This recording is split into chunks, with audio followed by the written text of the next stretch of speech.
नमस्कार, मैं हिमांशु मिश्रा और आप देख रहे हैं द इनसाइड स्टोरी। तो लोकसभा चुनाव का छठा चरण भी खत्म हो गया है, मतदान हो चुका है, लेकिन राजनीतिक उबाल अभी तक खत्म नहीं हुआ है।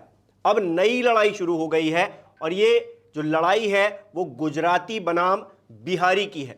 प्रधानमंत्री नरेंद्र मोदी ने मंच से कहा कि जो भी भ्रष्टाचारी हैं उनके लिए जेल का रास्ता तय है।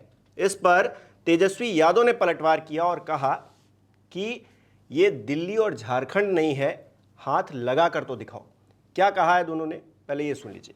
जिन्होंने बिहार के गरीबों को लूटकर नौकरी के बदले जमीन लिखवाई है, कान खोल के सुन लो, उनका भी जेल जाने का काउंटडाउन शुरू हो चुका है। ये जैसे ही ये हेलीकॉप्टर में चक्कर मारने का समय उनका पूरा होगा, जेल का रास्ता तय हो जाएगा। आप बताओ, एक 34 साल के बिहारी नौजवान को डरा रहे हैं। बिहारी गुजराती से डरता नहीं है। मोदी जी, ये झारखंड और दिल्ली नहीं है, ये बिहार। एक बार हाथ लगा करके तो दिखाओ। बिहारी है बिहारी, किसी से डरता नहीं है बिहारी। हमारे भगवान कृष्ण का जन्म ही जेल में हुआ है, डरा किसको रहे। तो सुना आपने, दोनों तरफ से कटाक्ष किए जा रहे हैं, एक दूसरे को चुनौती दी जा रही है। और इस बीच 4 तारीख को चुनाव के नतीजे आने हैं, तो क्या मायने समझे जाएं इन बयानों के, आज इसी पर चर्चा करेंगे। डॉक्टर संजीव त्रिवेदी जी वरिष्ठ पत्रकार हमारे साथ। संजीव जी, मोदी जी कुछ कहते हैं, उस पर तेजस्वी यादव पलटवार करते हैं और बड़ा ही एग्रेसिव मोड में। छठा चरण खत्म हो गया है, एक चरण का चुनाव बाकी है। इस समय ये एग्रेशन क्या दिखाता है, किस तरह से इसको समझा जाए? देखिए, आज जो मतदान हुआ है उसके बाद करीब 486 सीटों पर मतदान पूरा हो चुका है 543 में, यानी कि बस आखिरी चरण का मतदान बचा है। और सिर्फ अब 7 राज्यों में मतदान बचा हुआ है, जिसमें बिहार और उत्तर प्रदेश है, पश्चिम बंगाल भी है। और सारा जो कंसंट्रेशन है वो अब इसी तरफ है, दिल्ली में, हरियाणा में, इन जगहों पर, राजस्थान में, मध्य प्रदेश, ये सब चुनाव करीब करीब ख़त्म हो गए, महाराष्ट्र में, गुजरात में। अब वो फोकस प्रधानमंत्री का जो क्षेत्र है उसके आसपास है। प्रधानमंत्री का क्षेत्र और उसके आसपास का जो हिसाब किताब है वो पहले के भी आपने दौर में देखा होगा। जब 2019 और 2014 में चुनाव हुए थे, उस वक्त भी आखिरी चरण में काशी का, वाराणसी का चुनाव होता है और उसके बाद वहां आसपास के कुछ सीटों पर चुनाव होता है। और माना यह जाता है कि राजनीतिक तौर पर बनारस के चुनाव का असर पूरे क्षेत्र में होता है और इस कारण से वो रखा जाता है। और ऐसा देखा भी गया है कि वाराणसी के चुनाव के साथ जहाँ जहाँ भी चुनाव हुए, एनडीए को सभी सीटों पर सफलता मिली। अब आज के चुनाव की हम बात करें तो आज भी जो 57 सीटें हैं उसमें से 40 सीटें जो हैं वो एनडीए के पास हैं और आने वाले चरण में भी ज़्यादातर सीटें अभी फ़िलहाल एनडीए के पास है। तो एनडीए के पास एक चैलेंज है कि वो अपनी सीटों की रक्षा भर कर ले, डिफेंड कर ले। ज़्यादा जीतना छोड़िए, वो डिफेंड करने के मोड में है, क्योंकि जो बाकी की सीटें हैं वो बहुत थोड़ी हैं। और 16 सीटें जो आज कहा जा रहा था कि 16-18 सीटें जो आज 40 के अलावा थीं, तो उसमें कुछ बीजेडी की सीटें हैं। वो सीटें ऐसी सीटें हैं जो कि न कांग्रेस की हैं और न ही बीजेपी की हैं या इनके गठबंधनों की नहीं है। तो मानकर यही चला जा रहा है कि ये जो छठा और 7वां चरण है, इसमें भारतीय जनता पार्टी को अपनी सीटों को डिफेंड करना है, एनडीए को अपनी सीटों को डिफेंड करना है। लिहाजा लड़ाई को प्रधानमंत्री ऐसा लगता है कि उस क्षेत्र में लोकेट कर रहे हैं, उस क्षेत्र में लोकेट कर रहे हैं लड़ाई को बाकी जगहों से हटा करके उस क्षेत्र के जो कैरेक्टर्स हैं, उनके विरोध में खड़े जो दिखाई पड़ते हैं, उनके आसपास वो लोकेट कर रहे हैं। और उसके लिए उन्होंने शहजादा एक शब्द का इस्तेमाल किया है और ये शब्द वहाँ पर सबको घेरता है, चाहे वो तेजस्वी यादव हो या अखिलेश यादव हो। इन दोनों को समेटता है, या फिर दोनों जगहों पर एक कॉमन फैक्टर राहुल गांधी हो। तो इस शब्द के जरिए वो घेर रहे हैं। उन्होंने बिल्कुल जिक्र भी किया दिल्ली का शहजादा, वो उत्तर प्रदेश का हो या बिहार का हो, तो वो तीनों तो ये देखिए ये तीनों एक शब्द से वो उस एरिया में जो सबसे प्रभावी लोग हैं उनके खिलाफ खड़े हैं, उनको इस शब्द से घेर रहे हैं। इस शब्द में एक ये उर्दू का शब्द है, तो एक लक्ष्य रहता है कि एक पर्टिकुलर माइंडसेट को वो अपील करे। जो हिंदुवादी मानसिकता होती है वो राजकुमार नहीं कहते, शहजादा कहते हैं, तो उसका भी एक संदर्भ है। और बिहार में ख़ास तौर पर आज की तारीख में बहुत अच्छे तरीके से तेजस्वी यादव ने एक प्लेटफॉर्म तैयार किया है, जिसके बल पर ऐसा लग रहा है कि विपक्ष आज बिहार में टक्कर दे रहा है एनडीए को।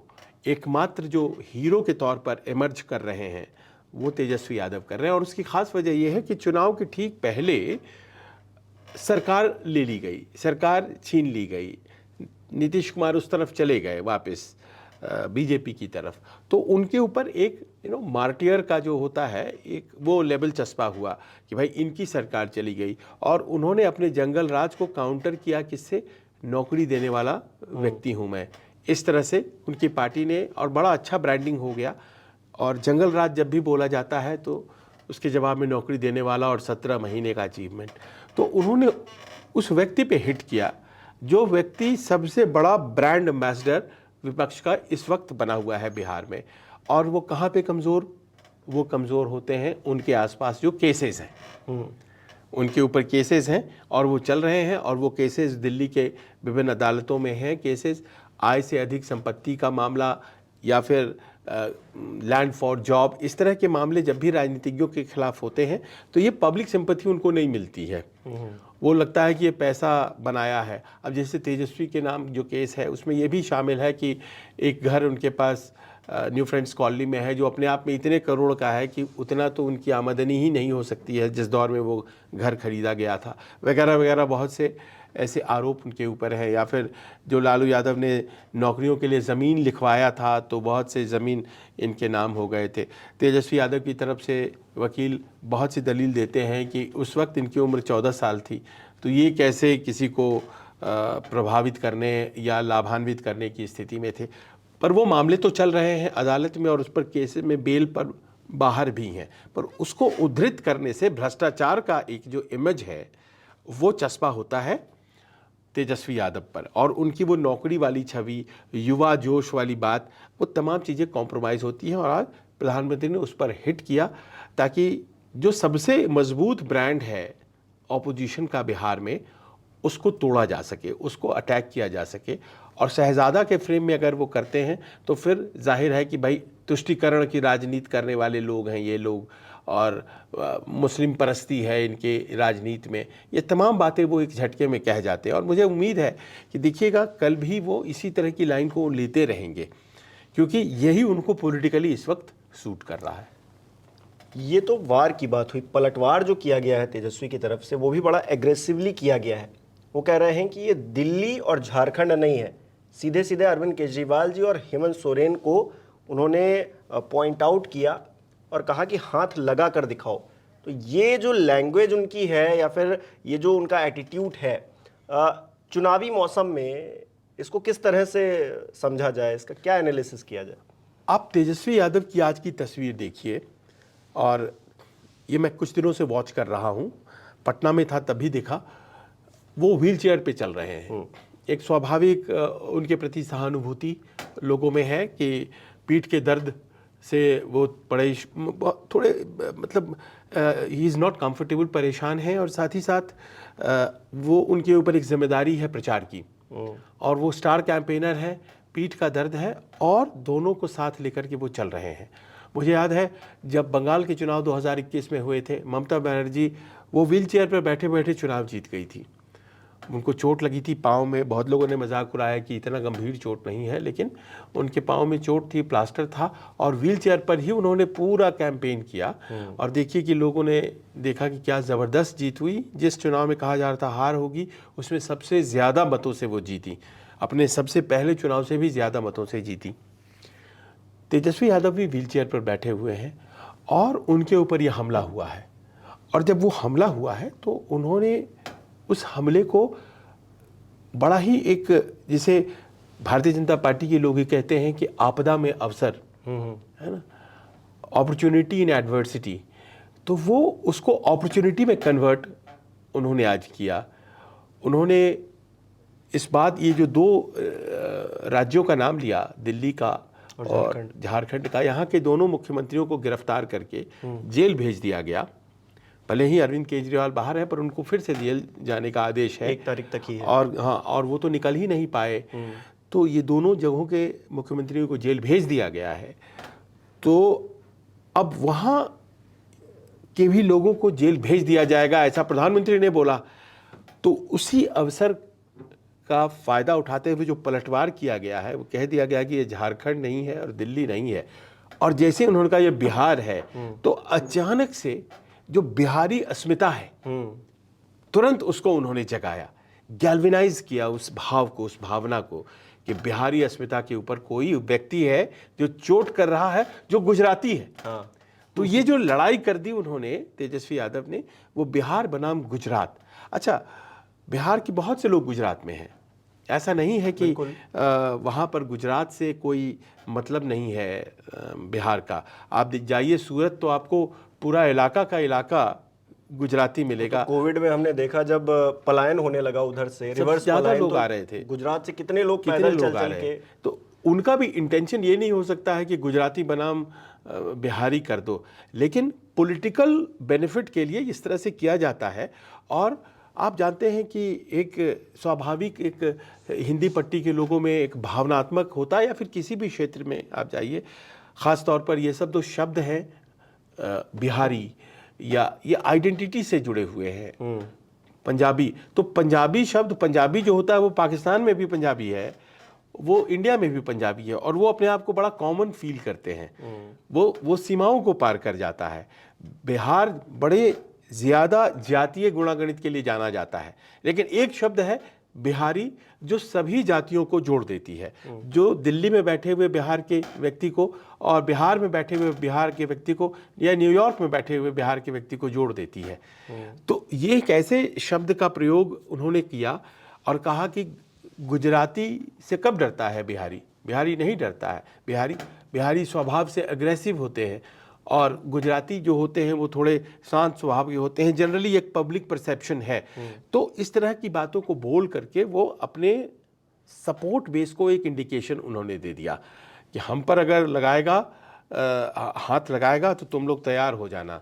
उस तरह की बातें जो होती है ना, कि मेरे पीछे भी लोग हैं। और तीसरी बात जो उन्होंने कही कि उनको पता है कि गिरफ्तार हो भी सकता हूँ, नहीं भी हो सकता हूँ। आज की तारीख में कानून जो है वो क्या रूप लेगा किसी को नहीं पता है। तो उन्होंने कहा कृष्ण जेल में पैदा हुए थे। तो ये बात कह करके उन्होंने कहा कि हर स्थिति के लिए हम तैयार हैं, हमें आप डराइए मत, हम डरने वाले नहीं हैं। ये सब कुछ जो है एक मिनिमम टारगेटेड यूज़ के लिए है। मिनिमम टारगेटेड यूज़ यानी कि लास्ट जो चरण है चुनाव का, उसके लिए है। प्रधानमंत्री के बयान भी और तेजस्वी यादव के बयान भी, ये दोनों बयान जो है वो उन 57 सीटों के लिए है, जिसमें से आखिरी 8 सीटें बिहार की हैं और यूपी की सीटें हैं, जो कि टारगेट करके बोली जा रही हैं उनको। और उसी के लिए, इसके बियॉन्ड आप बहुत कुछ नहीं पाएंगे। इसके बियॉन्ड आप नहीं पाएंगे कि बिहारी बनाम गुजराती हो गया, क्योंकि इंटरडिपेंडेंट है। मैंने देखा है गुजरात के व्यापारियों का काम भी बिना बिहार के लेबरर्स के नहीं चलेगा। बिल्कुल बिल्कुल। और उसी प्रकार बिहार की जो रोजगार की समस्या है वो गुजरात और मुंबई जैसे इलाकों के बिना नहीं सधेगी। आजीविका मिलती है। और मैंने देखा है कि बिहारी गुजरात जाकर के वहाँ की धरती को प्रणाम करते हैं, वहाँ के फैक्ट्रीज को प्रणाम करते हैं, क्योंकि वो उससे आजीविका मिलती है। और ये बहुत बड़ी बात है ये। तो इसीलिए ये डिवाइड कोई क्रिएट कर दे राजनीतिक स्वार्थ के लिए, तो पब्लिक बहुत ज़्यादा उससे प्रभावित नहीं होगी। हाँ, वोटर के तौर पर जो पब्लिक है उसको ज़रूर ये बात फील होगी, और वो हो सकता है कि अपने अपने नेताओं के पीछे खड़े हो जा सकते हैं। ये बात अपने आप में है इम्पॉर्टेंट। और प्रधानमंत्री ने जहाँ भ्रष्टाचार की लाइन ले ली, वहाँ उन्होंने बिहारी अस्मिता की लाइन ले ली। और ये दोनों बड़े भावनात्मक इश्यूज़ हैं कि बिहार, देखिए बिहार के साथ दिक्कत ये हुई है कि भ्रष्टाचार एक ऐसा मुद्दा है जिसने हमेशा बिहार को पीछे की ओर धकेला है। और आज की तारीख में अगर उसकी गणना जो है वो निम्न है, जहाँ तक निचले विकास पायदान का के राज्यों पैरामीटर में, है, हाँ, बिल्कुल। तो उसकी एक वजह, बहुत बड़ी वजह भ्रष्टाचार है। लालू यादव का परिवार भ्रष्टाचार का पर्याय है, भारतीय जनता पार्टी ये हमेशा बोलती आई है। ये भी हकीकत है कि बहुत से केसेस आज की तारीख में भ्रष्टाचार के, जो बीजेपी इरा के पहले के केसेस हैं, जो मोदी इरा के पहले के केसेस हैं, वो चल रहे हैं। तो भारतीय जनता पार्टी के लिए इससे बड़ा कोई हथियार हो नहीं सकता है ऐसे में, जबकि वो पा रहे हैं कि एक नई छवि के साथ तेजस्वी सामने आ चुके हैं। तो उनको किस पे घेरा जा सकता है? उनको घेरा जा सकता है भ्रष्टाचार पर, क्योंकि ये सच है। एक 34-35 साल का युवा है, वो सामने आ गया है और लोगों को फेथ उस पे ऊपर बन रहा है। वो जो ट्रेडिशनल इमेज है आरजेडी की, वो उस तरह से नहीं दिखाई पड़ता है। वो लगता है भले ही 8वीं पास का उसके ऊपर एक लेबल चिपकाया गया है, लेकिन वो समझदारी की बात करता है। वो जो ट्रेडिशनल यादव फैमिली लालू यादव की है, मीसा भी और रोहिणी भी उस तरह से नहीं दिखाई पड़ती हैं जिस तरह से तेजस्वी दिखाई पड़ते हैं, उनके भाई भी उस तरह से नहीं दिखाई पड़ते हैं। तो नॉन यादव वोटर्स भी भले ही उनको आज वोट नहीं दे रहे हो, लेकिन वो कहते हैं बिहार में कि तेजस्वी थोड़ा अलग लगता है। तो इस तरह की बातें, इस आइडेंटिटी को तोड़ना है। और कुछ उसी प्रकार का जो फायदा उत्तर प्रदेश में अखिलेश यादव को ना हो। अखिलेश यादव किनके मित्र हैं? अखिलेश यादव पर डायरेक्ट कोई केस नहीं है, या आय से अधिक संपत्ति का जो मामला है वो क्लोज हो चुका है। तो वो किसके मित्र हैं? वो राहुल गांधी के मित्र हैं, वो तेजस्वी के मित्र हैं। तो आप ये जो तीनों लड़के खड़े हो गए, अब लड़के क्या कहें, लेकिन फिर भी हाँ, तेजस्वी तो लड़के हैं ही, है ना। और राजनीति के लिहाज से ये जो खड़े हो गए हैं, इन्होंने ही तो सॉलिड टक्कर दी है ना हिंदी पट्टी में। और चौथा नाम उसमें जोड़ लीजिए हेमंत सोरेन का। तो ये जो चारों टक्कर दे रहे हैं, आज बहुत अच्छा वोटिंग और बहुत बढ़िया परफॉर्मेंस रहा है। लोग बता रहे हैं कि कांग्रेस और जेएमएम का झारखंड में भी। तो ये जो टक्कर है, इसको तोड़ने के लिए बिहार या झारखंड या उत्तर प्रदेश में लोकल लीडरशिप उतनी स्ट्रांग नहीं है। अगर योगी जी को और मोदी जी को आगे आना ही पड़ेगा। ये नेशनल स्टार्स हैं बीजेपी के, स्थानीय स्टार उतने बड़े नहीं हैं कोई जो इनके फोर्स को, जो अभी ये एग्जिबिट कर रहे हैं अपने कैंपेनिंग में, उसको तोड़ सके। तो ऐसे में जबकि प्रधानमंत्री, अब देखिए प्रधानमंत्री कल मिर्ज़ापुर में होंगे, प्रधानमंत्री कल बांसगांव में होंगे, प्रधानमंत्री कल घोसी में होंगे, तो उनके निशाने पर कौन होंगे? अखिलेश यादव होंगे। आज वो बक्सर में थे, काराकाट में थे, पाटलिपुत्र में थे, उनके निशाने पर तेजस्वी थे। तो वो जगह बदल रहे हैं और उसके सामने निशाने भी बदल रहे हैं। पर्सनल कुछ नहीं है, इट्स ऑल बिजनेस।